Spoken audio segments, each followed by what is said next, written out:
argumentos contra a existência de Deus. E que se despedace tudo o que possa despedaçar-se de encontro às nossas verdades. Ainda há muitas casas por construir. Friedrich Nietzsche.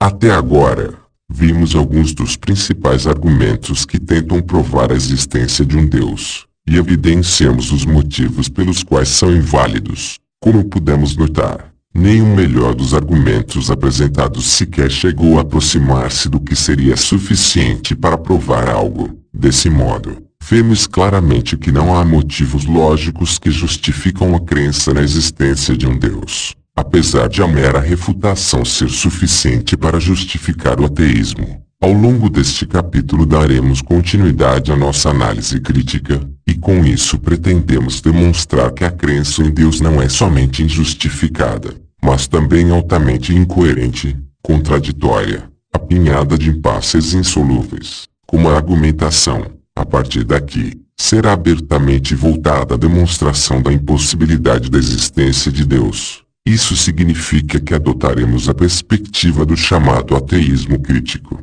que é a categoria filosoficamente mais sofisticada e poderosa. Porém, antes, lembremos-nos de que cada religião caracteriza a seu Deus de um modo particular, e por isso seria certamente irrelevante afirmar que os argumentos aqui apresentados não se referem à verdadeira divindade. Existem milhares e milhares de deuses catalogados, e é impossível fazer uma análise pormenorizada e individual abarcando todas as possíveis concepções de Deus, pois a imaginação pode conceber infinitos tipos de deuses. Os argumentos, portanto, não se referem a nenhum Deus em específico, de modo que as análises e objeções feitas serão válidas para quaisquer divindades em que se admitam os atributos envolvidos na argumentação. Nesse sentido, postularemos a divindade padrão como sendo o Deus pessoal típico do teísmo, que criou o universo e que normalmente é descrito como possuidor das características listadas a seguir: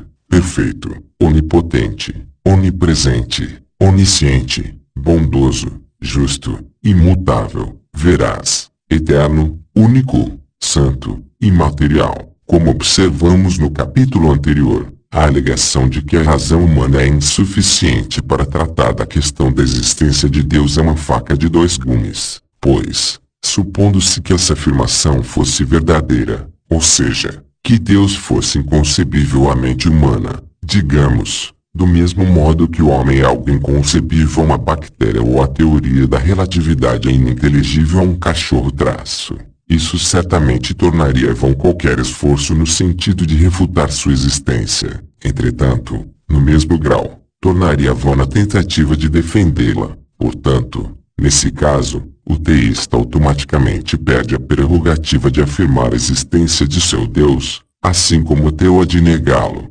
sendo ambos humanos e, por conseguinte, possuidores de uma mente limitada em mesmo grau. Nenhum deles sequer saberia do que está falando quando discorre a respeito de coisas racionalmente impenetráveis como deuses. Entretanto, se tivermos em mente que nunca houve motivos lógicos para se acreditar na existência de algum Deus, então a alegação da suposta ininteligibilidade divina certamente não coloca ambos na mesma situação, pois, como vimos, é sobre quem afirma algo que está o dever de prová-lo. Portanto, se a parte afirmativa não puder fazê-lo, sua alegação será automaticamente relegada a uma crença injustificada, a uma especulação.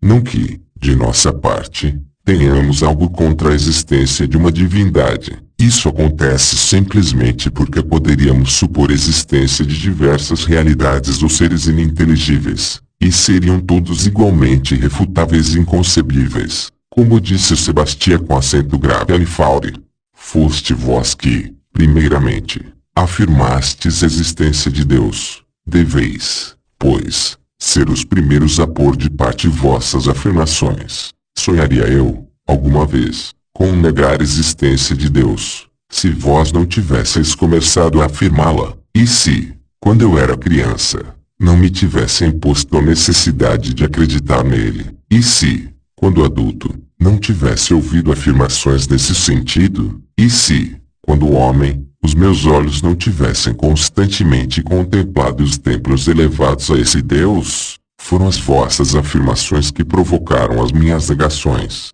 Cessai de afirmar que eu cessarei de negar.